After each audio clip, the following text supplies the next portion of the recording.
A termite barrier can be installed perfectly around the slab and still get bypassed by the steps someone built against it. At the slab and external wall perimeter, the code allows slab edge exposure, a sheet system, granular stone, or a chemical barrier.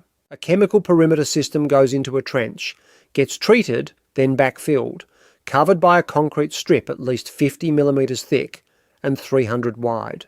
Masonry itself isn't considered at risk, but termites can still travel in through the mortar joints, so the barrier still has to be continuous. A durable notice has to go near the meter box, the system used, the install date, and how often it needs inspecting.